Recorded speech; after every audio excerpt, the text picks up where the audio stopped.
Olá, queridos irmãos, a paz do Senhor Jesus. Que alegria podermos estar juntos mais uma vez para estudar a palavra de Deus. Esse é o dia que o Senhor nos fez, por isso nos alegramos e nos regozijamos nele. O ato de você vir assistir à escola bíblica, participar dela, é como se você estivesse indo à casa do Senhor, assistir um culto, participar do culto. Então não só assista, mas viva a palavra.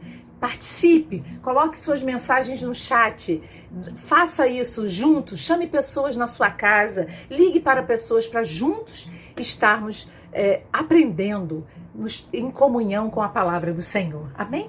Nós vamos orar ao Senhor e vamos pedir a Ele que venha ungir e abençoar a nossa escola dominical. Senhor, em nome de Jesus, nós te agradecemos por mais um dia aqui na tua casa. Estamos aqui virtualmente, Senhor, mas é como se estivéssemos no santuário.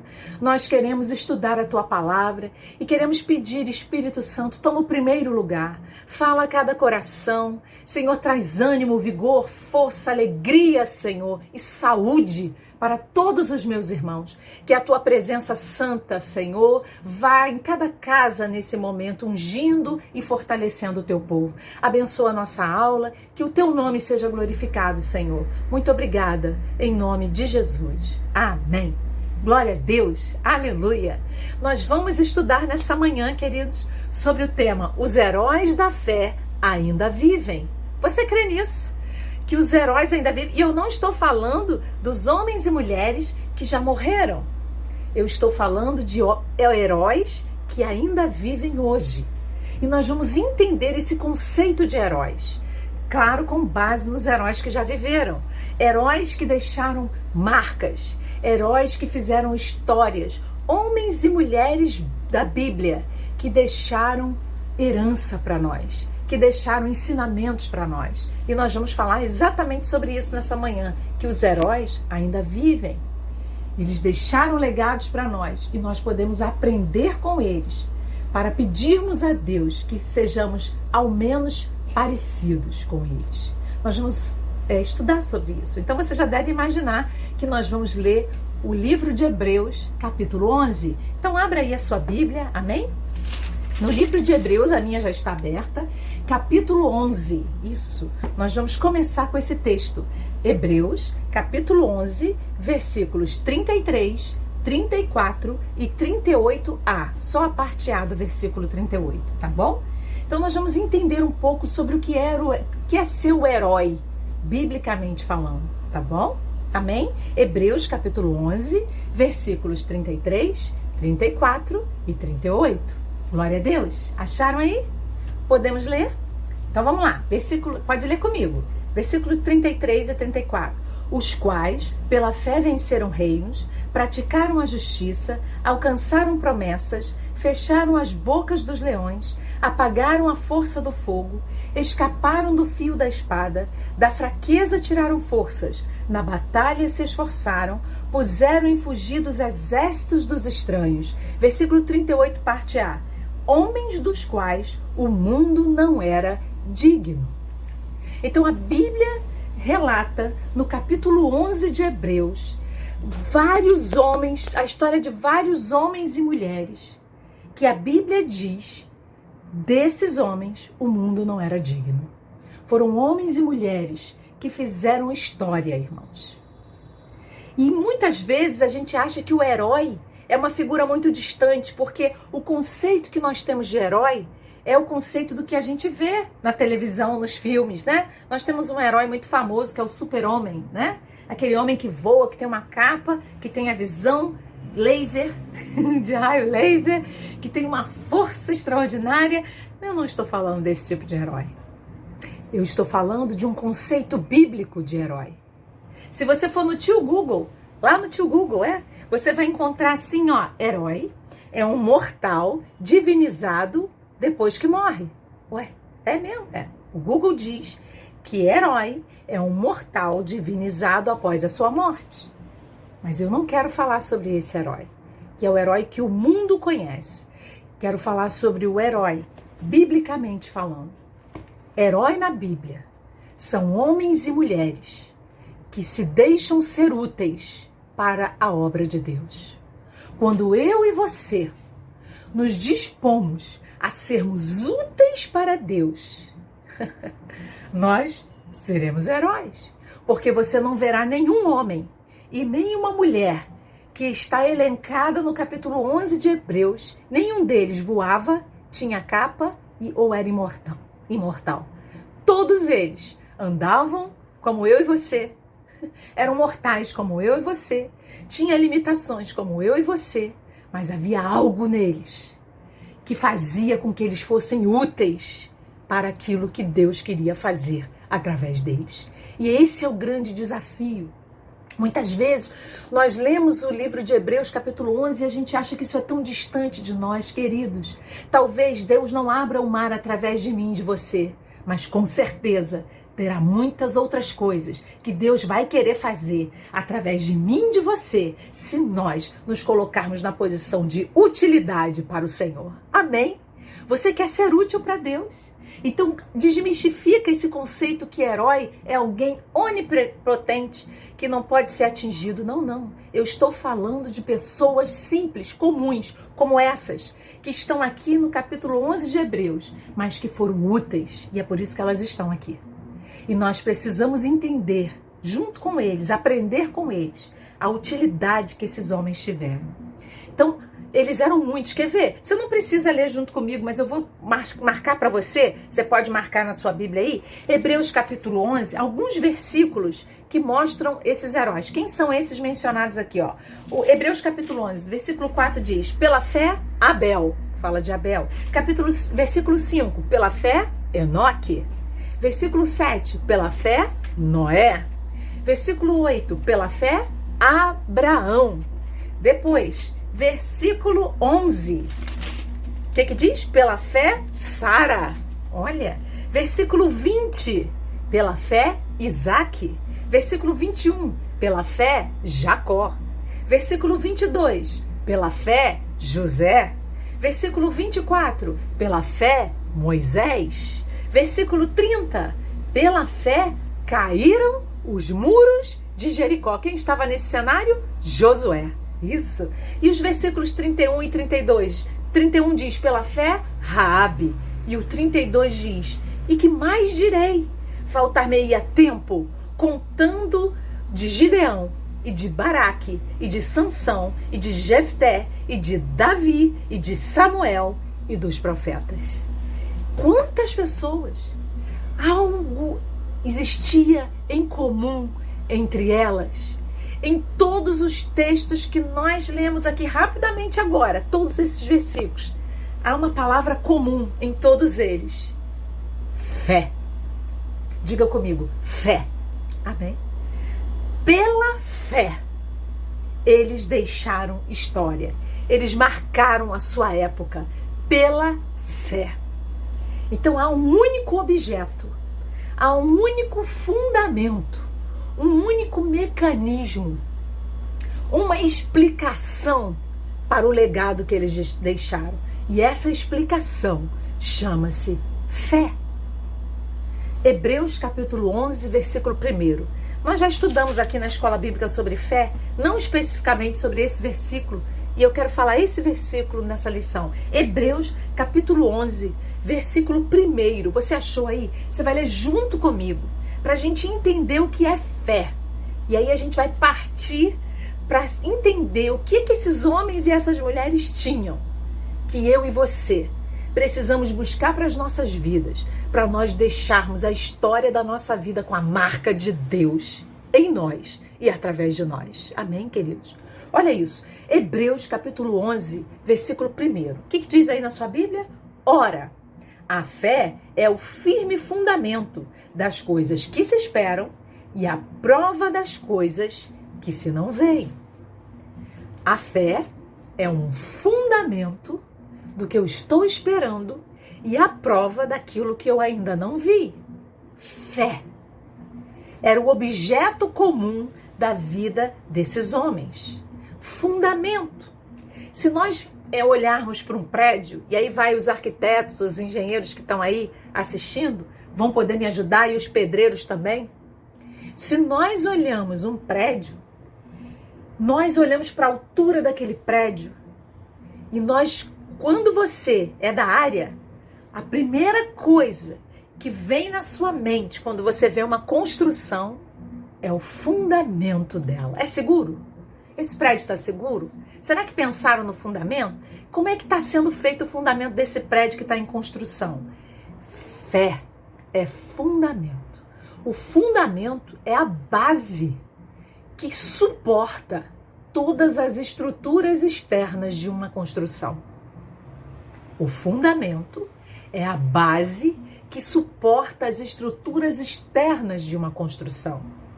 A Bíblia diz que a fé é fundamento. Então, a fé é a base que vai suportar tudo que eu passar na minha vida. Eu tenho que ter um fundamento chamado fé. Nós precisamos de fé para suportar as construções externas. Entende isso? Se o fundamento suporta e fé é fundamento, eu preciso de fé para suportar.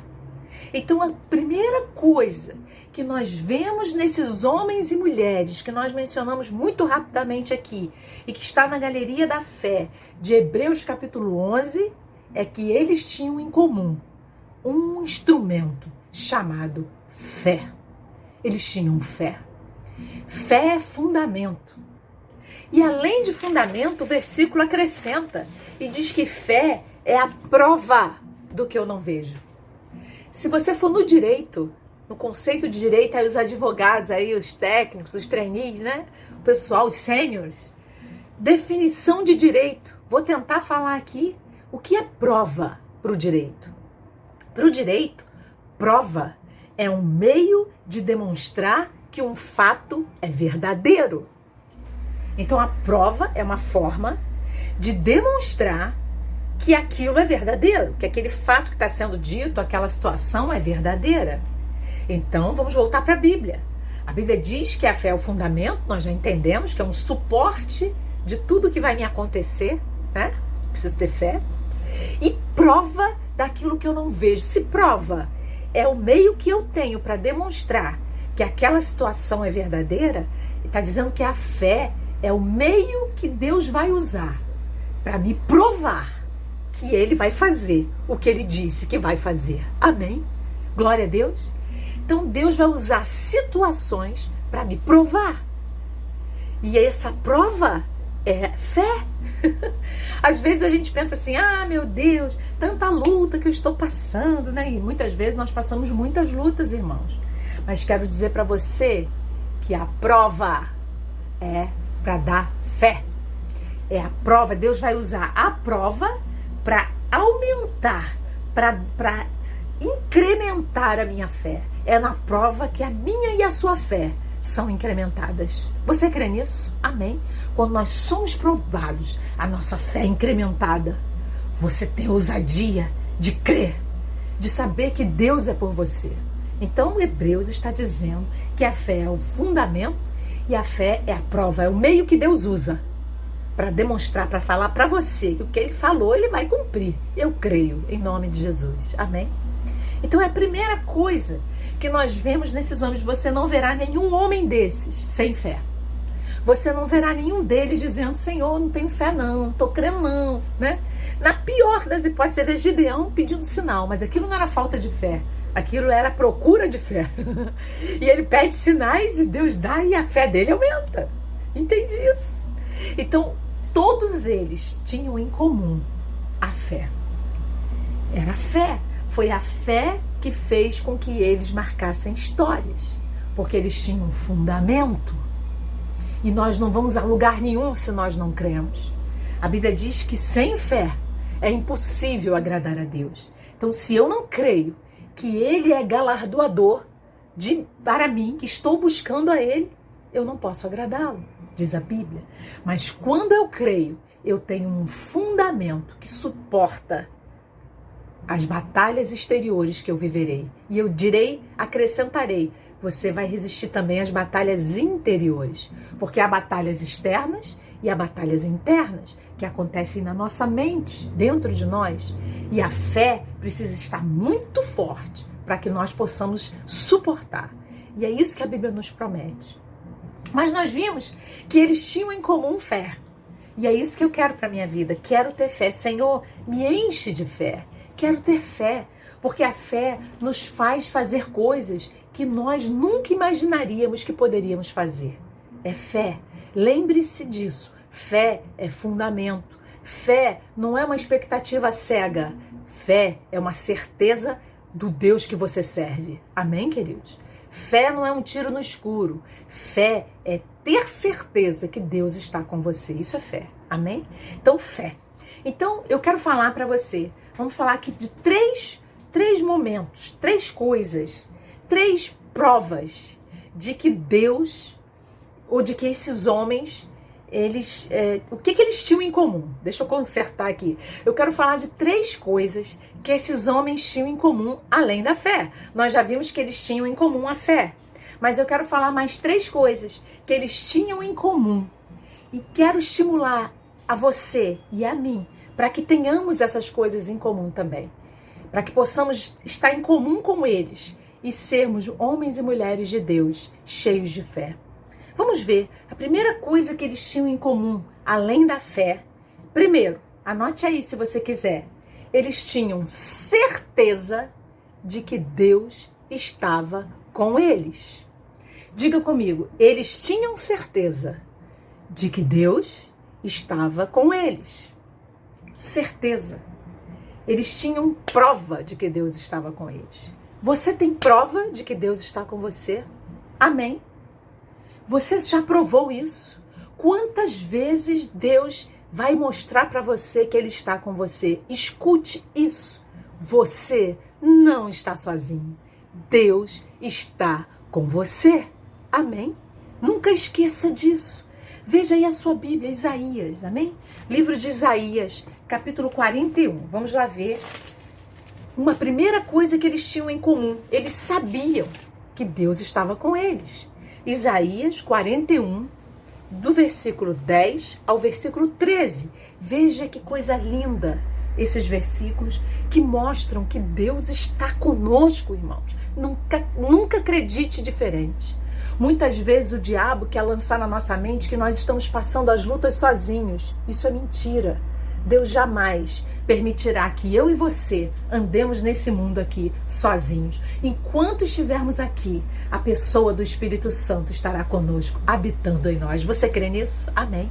Veja o que diz aí o livro de Isaías, capítulo 41, versículos 10 ao 13. Vamos ver isso? Você achou aí? Isaías 41, do versículo 10 até o 13. Amém? Vamos ver o que diz a palavra? Vamos lá. Diz assim, ó. Não temas, porque eu sou contigo.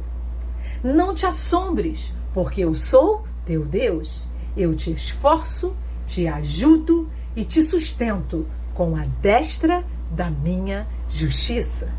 Eis que envergonhados e confundidos serão todos os que se irritaram contra ti, tornar-se-ão nada.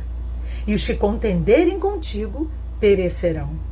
Buscá-los-ás, mas não os acharás. E os que pelejarem contigo tornar-se-ão nada. E como coisa que não é nada, os que guerrearem contigo. 13. Porque eu, o Senhor teu Deus, te tomo pela mão direita e te digo, não temas, que eu te ajudo. Amém? Que lindo! Certeza de que Deus está conosco. A Bíblia está dizendo, eu estou com você. Jesus arremata o seu ministério terreno quando ele está ascendendo aos céus, subindo nas nuvens. Ele diz, eis que eu estou convosco todos os dias, até a consumação dos séculos. Ele está conosco. Entende isso? Nós não estamos sozinhos.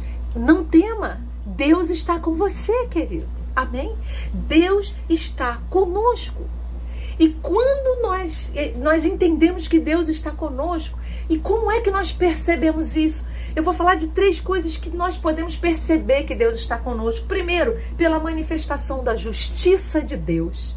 Segundo, pela manifestação da bondade de Deus. E terceiro, pela manifestação do livramento de Deus. Deus está conosco E ele mostra isso quando ele manifesta a sua justiça. Abra sua Bíblia em Lucas, capítulo 18. Vamos lá. Novo Testamento, Lucas, capítulo 18, versículos 7 e 8, parte A.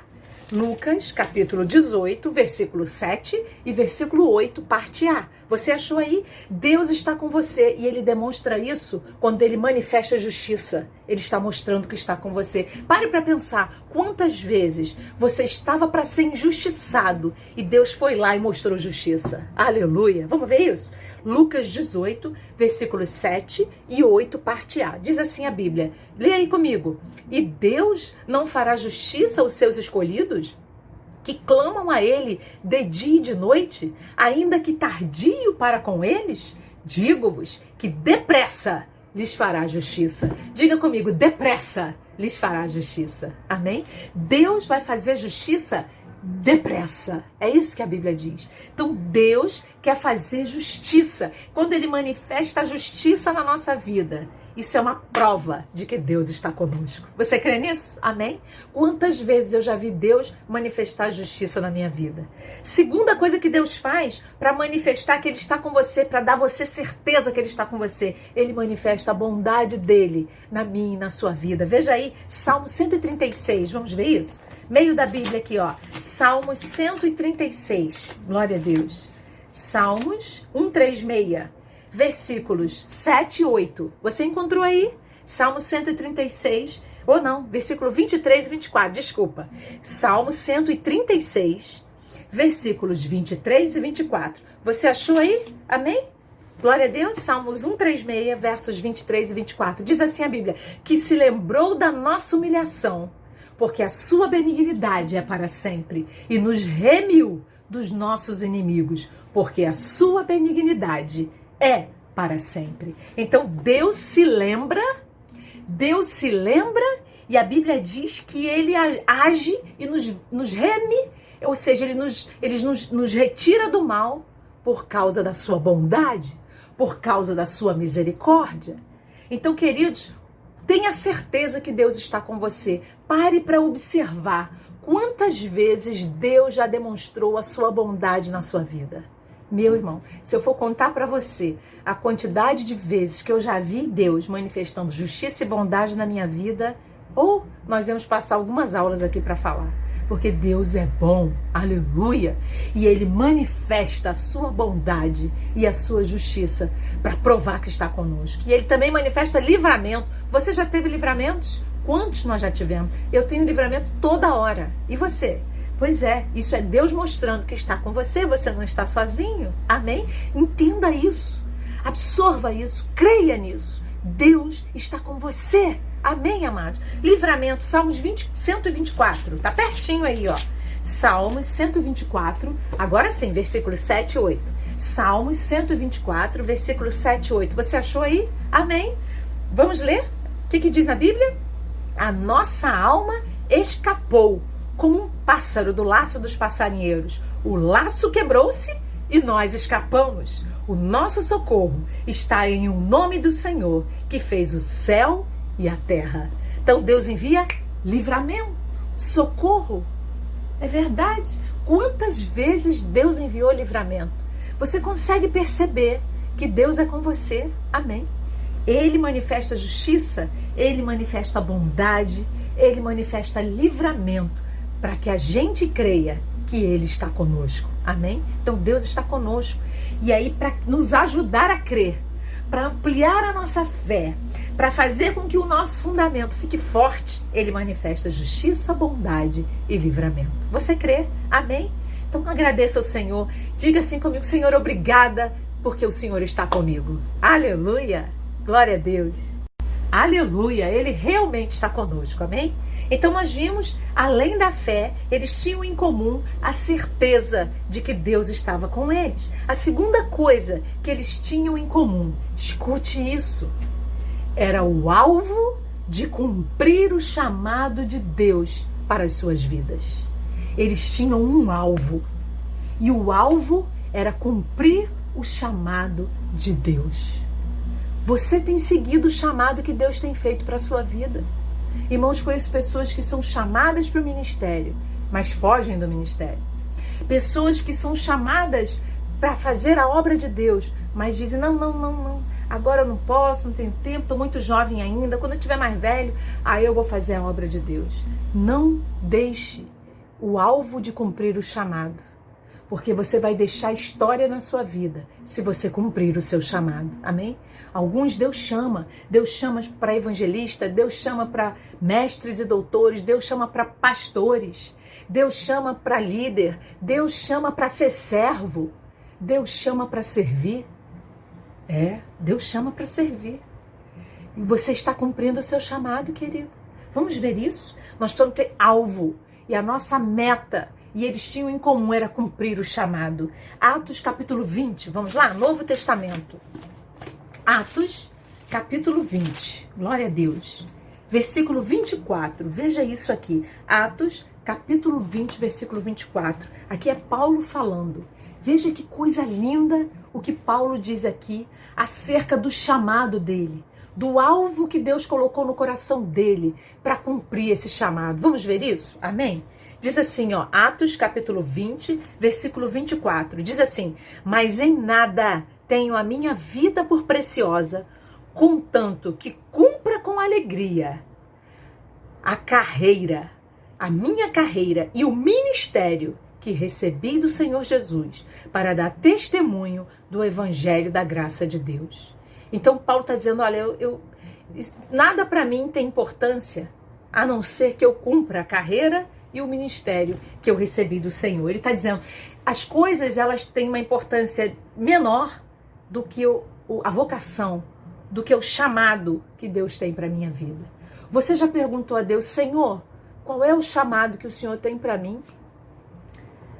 Tem pessoas que são chamadas para fazer coisas. Muitas vezes a gente fala assim, poxa, eu não sei fazer isso. Mas você já perguntou a Deus qual é o seu chamado? Talvez você queira ter um chamado de ser um pastor, mas às vezes Deus tem um chamado para você diferente. Talvez o seu chamado é para ser um diácono. Talvez você queira ser um diácono, mas aí Deus tem um chamado para você diferente. Deus quer que você seja um pastor. Talvez você não tenha cargo nenhum e não foi consagrado a coisa nenhuma, mas Deus tem um chamado para você, querido, porque Deus nos chamou. E quando esses homens entenderam que foram chamados, eles deixaram na história deles, a marca de Deus, porque eles entenderam que foram chamados por Deus. Você está disposto a fazer a vontade de Deus? Amém? A cumprir o alvo, eles tinham em comum isso. Você vai ver quando a gente fala sobre Abraão, irmãos, ele tinha um alvo. O chamado que ele tinha é para ser uma grande nação. Quando Deus falou para ele, Abraão, pega Isaac e oferece lá no monte para mim, ele não pensou, 2 vezes ele foi. A Bíblia diz, quando a gente lê em Hebreus, que ele cria que até dos mortos ele podia ressuscitar a Isaac. O que é isso? É cumprir o chamado. Quando Deus fala para Moisés, Moisés, estende a tua vara e ordena, porque o mar vai abrir. A Bíblia diz que ele estendeu a vara, irmãos, e não foi fácil. Você já leu essa passagem na Bíblia em Moisés? Ele tinha um alvo, era o chamado dele. Ele estendeu a vara. Você acha que ele estendeu a vara e o mar, abriu rapidinho? Não, queridos. A Bíblia diz que por toda aquela noite soprou um vento oriental e as águas se abriram. Ele passou a noite inteira focado naquilo que Deus tinha dito para ele fazer por causa do chamado. Obediência ao chamado.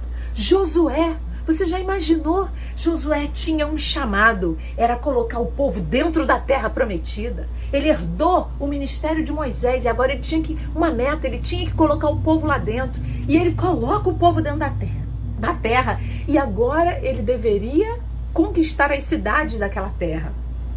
E ele vai conquistar Jericó. Irmãos, você tem ideia do tamanho da muralha de Jericó? A história conta que as muralhas eram usadas para carruagens passarem.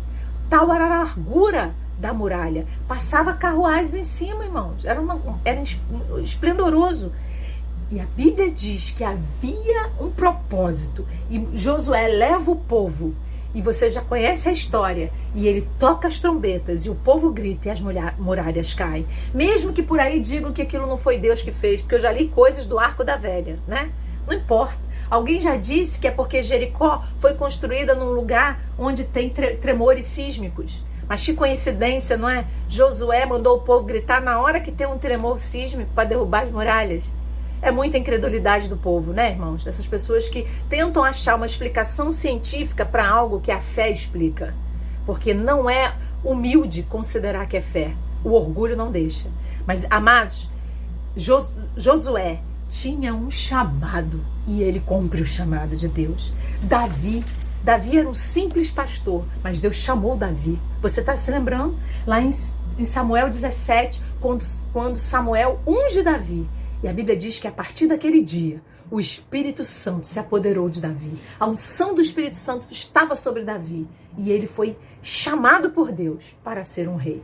E você estudando a vida dele, você acha espetacular a história desse homem e o legado que ele deixou para mim e para você, para as nossas vidas. Queridos, nós temos um chamado. Você já sabe qual é o seu chamado? Se você não sabe, pergunte a Deus, porque Deus revela. Você crê nisso? Amém? Muitas vezes nós falamos assim, puxa, eu queria fazer isso, queria fazer aquilo. Peça a Deus, Senhor, me revela qual é o meu chamado e me prospera quando eu estiver fazendo aquilo para o qual eu fui chamado, que o Senhor unja, que o Senhor me prospere. Você crê que Deus faz? Amém? E você vai ver que em algumas áreas da sua vida, você é mais bem-sucedido, você é mais abençoado. Certamente tem a ver com o seu chamado. Observe isso. Amém? Amém. Nós temos um chamado de Deus. Escute isso. Às vezes as pessoas falam, mas eu não sei fazer nada, irmãos. Eu não sei fazer nada, eu não sei nem falar, nem entendo a Bíblia direito. Acho que isso aí é coisa para os outros. Para mim, eu vou ficar só aqui sentadinho na minha. Você que pensa, querido. Deus chamou você. Ele tem algo na sua vida. A unção de Deus está sobre a sua vida. Que eu peço a você, em nome de Jesus, pergunte ao Senhor e Ele vai revelar a você o chamado dele para a sua vida. E a sua vida terá outro sentido, porque você vai caminhar para cumprir o chamado de Deus. Amém, amados? Então eles tinham em comum a fé. Eles tinham em comum a certeza de que Deus estava com eles. Eles tinham em comum o alvo, que era cumprir o chamado de Deus para as suas vidas. E a terceira coisa que eles tinham em comum, eles dependiam de Deus. Diga comigo, preciso depender de Deus. É verdade. Nós precisamos depender de Deus. Dependência. Já experimentou isso? Quando você não tem a solução, quando você não sabe a resposta, e aí você diz, Deus, eu não sei a resposta, mas faz alguma coisa, Senhor. Glorifica o teu nome e você vai ver o teu Deus dando a resposta para você. Em nome de Jesus, amém? Você crê nisso? Abra aí a sua Bíblia em Êxodo, capítulo 33. Amém? Êxodo. Vamos lá. Êxodo, capítulo 33. Glória a Deus.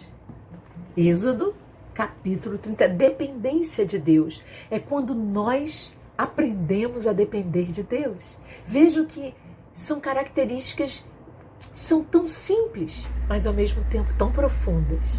Ter certeza de que Deus está com você. Trabalhar para andar no alvo do seu chamado e depender de Deus são coisas que nós podemos buscar para ter em comum com esses homens de Hebreus 11. E aí nós seremos pessoas que vão deixar uma marca. Não um herói para o mundo, mas um herói bíblico no sentido de ser útil para o Senhor. Amém, querido? Então, olha lá, ó. Depender de Deus. Êxodo, capítulo 33. Você achou? É o versículo 14. Êxodo 33, versículo 14. Você encontrou? Vamos ler? O que diz? Disse, pois, irá a minha presença contigo para te fazer descansar. Olha só o versículo 15. Então disse-lhe, se a tua presença não for conosco, não nos faça subir daqui. Meu Deus. Dependência. Deus falou para Moisés, Moisés, olha só, eu não vou não. Faz o seguinte, você vai continuar com esse povo, eu vou mandar um anjo e esse anjo vai com vocês. E aí Moisés falou assim, Senhor, se o Senhor não for, eu não vou.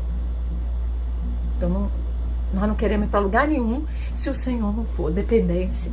Você já pediu isso a Deus, Senhor, se o Senhor não for comigo, eu não quero fazer nada. Senhor, eu não quero tomar nenhuma decisão que não seja a tua decisão. Senhor, eu não quero dar um passo se o Senhor não me direcionar. Dependência. Amém? Diga comigo assim: eu preciso aprender a depender de Deus. Nós precisamos. É muito difícil. O nosso estilo de vida, nós vivemos num mundo que é muito independente. E o grande desafio é ser dependente. Vou repetir isso. Nós vivemos num mundo muito independente. Orgulhoso, faz tudo, tem todas as respostas. Agora, o grande desafio é ser dependente de Deus. Você quer marcar a história da sua vida com a presença de Deus? Seja dependente dele. Quando você é dependente, Deus envia para você quebrantamento, comunhão na oração. Quebrantamento e comunhão na oração. São coisas que Deus envia quando você se dispõe a depender dele para tudo. Alguém já me disse, eu pergunto tudo para Deus que eu tenho que fazer. Você já parou para fazer isso? Perguntar ao Senhor? Eu me lembro muito de Davi. A Bíblia diz que Davi voltou de uma quase batalha, porque ele não chegou a guerrear. Ele volta para uma cidade, que era a cidade onde ele era governador. Ainda ele não era rei. E a cidade dele chamava-se Ziclag.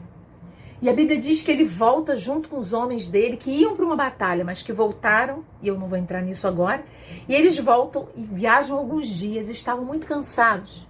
E quando eles chegaram na cidade, eles encontraram muita festa, né? Todo mundo festejando a volta deles? Não. A Bíblia diz que quando eles chegaram na cidade, estava tudo incendiado, e as mulheres e as crianças haviam sido levadas cativas, e eles tinham destruído tudo, e levado tudo que era deles. Os inimigos tinham feito isso. E a Bíblia diz, irmãos, eu fico imaginando, a Bíblia diz que todo o povo, as pessoas que estavam com ele lá, que foram com ele, que eram parceiros dele, só faltaram bater nele. E disseram, a culpa é tua, porque você levou a gente para uma guerra que não aconteceu, agora a gente voltou e olha aí como é que estão as coisas. E a Bíblia diz que Davi orou ao Senhor e que ele disse assim, Senhor, perseguirei eu a essa tropa? Eu vou persegui-la, Senhor. E eu vou conseguir alcançá-la? Ele pergunta a Deus. Dependência. E a Bíblia diz que Deus diz para ele, persegue-a, porque de certo alcançarás e tudo tomarás. Aleluia. Perguntou para Deus? Tem resposta. Amém? Fala aí pro seu irmão, você perguntou para Deus? Tem resposta, irmão. Amém? Quando você pergunta, Deus responde. Você crê nisso? Amém? Davi demonstra a dependência de Deus. Quando ele pergunta o que fazer, você já perguntou para Deus, Senhor, o que eu faço? Quantas vezes você já fez essa pergunta para Deus? É para eu fazer o que, Deus?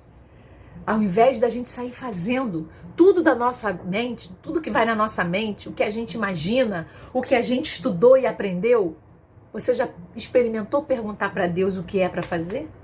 Esse é um grande desafio, é dependência, ser dependente de Deus. Salmo 139, vamos ver isso? Salmos 139, fala do quebrantamento, quando você depende de Deus. Deus envia quebrantamento para o teu coração. Quebrantamento. Salmo 139, versículos 23 e 24. Você achou aí? É assim. Quando você se quebranta, a dependência vem. Olha o que diz aqui. Sonda-me, ó Deus, e conhece o meu coração. Prova-me e conhece os meus pensamentos. Vê se há em mim algum caminho mau e guia-me pelo caminho eterno. Que lindo! A Bíblia diz que há um coração quebrantado e contrito, Deus não despreza. É o coração do dependente. Sonda-me, Senhor. Sabe o que é sondar? Vasculha, Deus. Sondar não é olhar superficialmente. Sondar é olhar profundamente. Quando o salmista diz, Senhor, sonda-me, ele está dizendo, Senhor, eu consigo ver o que me é aparente dos meus erros, mas é aqueles que eu nem sei. Expurga-me dos que me são ocultos, Davi fala, né? Isso é dependência. Dependente. Precisamos de um coração quebrantado. Irmãos, o orgulho só leva para a ruína, mas o quebrantamento leva para a presença de Deus. Amém? A Bíblia diz que o que antecede a queda é a soberba. Então a falta de dependência de Deus nos faz cair, nos faz falhar, nos faz errar. Mas quando somos dependentes de Deus, somos quebrantados, então Deus pode dizer, faça assim, não faça isso, faça aquilo. A direção de Deus, Davi disse, Senhor, é para eu ir. É claro que ele tinha que ir. Você tem alguma dúvida que ele tinha que ir? Levaram tudo, ele tinha que ir atrás. Mas ele pergunta a Deus. Porque Deus podia dizer para ele, não, Davi, não é agora, você vai esperar. Mas Deus falou, vai porque eu vou trazer tudo de volta com você. Que lindo. Dependência, quebrantamento. A dependência. Como é que eu cresço, irmã, em dependência? Como é que eu fico dependente de Deus? Através da oração e da comunhão com Deus. Quando você pratica a oração diariamente e a comunhão, Deus vai te ensinar a ser dependente dele. Você quer ver isso? Salmo 139, é o mesmo Salmo. 139, versículos 17 e 18. Você achou aí? Salmos 139, versículo 17 e 18. Vamos ler? Já estou acabando. Diz assim a palavra, ó. E quão preciosos são para mim, ó Deus, os teus pensamentos. Quão grande é a soma deles. Se os contasse, seriam em maior número do que a areia. Quando acordo, ainda estou contigo. Sabe o que Davi está falando aqui? Comunhão em oração. Quando acordo, ainda estou contigo. Senhor, eu vou dormir em comunhão. Eu acordo em comunhão. E a minha vida de oração e comunhão contigo me fazem aprender a ser dependente de Deus. Então, à medida que você cresce na comunhão e na oração, você aprende a depender de Deus. Então, queridos, esses homens de Hebreus 11, eles não são infalíveis, mas eles eram úteis. Você quer ser uma pessoa útil? Eles tinham em comum a fé, que é o fundamento para suportar todas as pressões externas e internas. Eles tinham em comum a certeza de que Deus estava com eles. Eles tinham em comum o alvo de cumprir o chamado de Deus para a vida deles. E eles tinham em comum a dependência de Deus. Eles eram dependentes de Deus. Eram heróis, considerados como heróis, pessoas que foram úteis e que deixaram marca, a marca de Deus nas suas histórias. Você está preparado para ser alguém assim? Que Deus nos ajude, porque não é na nossa força, mas é na graça do Senhor, é na força do Senhor. Deus quer ver a nossa disposição para agir em nós toda a vontade dele. Eu me lembro muito de Gideão, e está na galeria. E Gideão tinha aquela disposição, e Deus falou com ele, Gideão, vai nessa tua força. Ou seja, vai, eu quero isso, eu quero que você dependa de mim, eu quero que você me peça sinais mesmo, eu quero você perto de mim, junto de mim, para que eu possa manifestar a minha glória em você e através de você. Amém, amados? Deus quer fazer isso em nós. Então nós podemos ser essas pessoas que Deus quer usar. Você conhece alguém que é assim? Pois é, você também pode ser assim. Amém? Eu posso ser assim. Nós podemos ser. Basta que a gente tome uma decisão de colocar Deus na frente da sua vida, de colocar Deus em primeiro lugar, de consultar a Deus para tudo, de não abrir mão do seu chamado, daquilo que Deus confiou a você. Porque Deus confiou a você, querido, e é de você que Ele vai cobrar. Então, amados, sejamos úteis no reino, sejamos vasos de honra, porque Deus vai ser glorificado através das nossas vidas, amém? Que o Senhor nos abençoe, que Deus nos ajude, queridos, porque esses homens e essas mulheres de Deus tinham um grande fundamento na vida deles, que era a fé. Que o Senhor fortaleça a nossa fé, nos ampare, nos dê um alvo certo, nos esclareça o nosso chamado, nos faça mais dependentes e nos unja para deixarmos a marca de Deus na nossa vida e através das nossas vidas. Em nome de Jesus. Amém? Você pode dizer amém? Que Deus te abençoe. Em nome de Jesus. Tenha um domingo de paz. Já nós teremos aí uma palavra aos nossos amados pastores, porque hoje é dia do pastor. O nosso pastor supremo, o Senhor Jesus Cristo, é o nosso autor e consumador de fé. é o motivo de nós estarmos aqui. A Ele a glória, a Ele a honra, a Ele o louvor. E nós louvamos ao Senhor e também reconhecemos os nossos líderes aqui na terra. Já, já. Fique aí, não saia daí não, tá bom? Que Deus te abençoe e te guarde. Em nome de Jesus. Amém.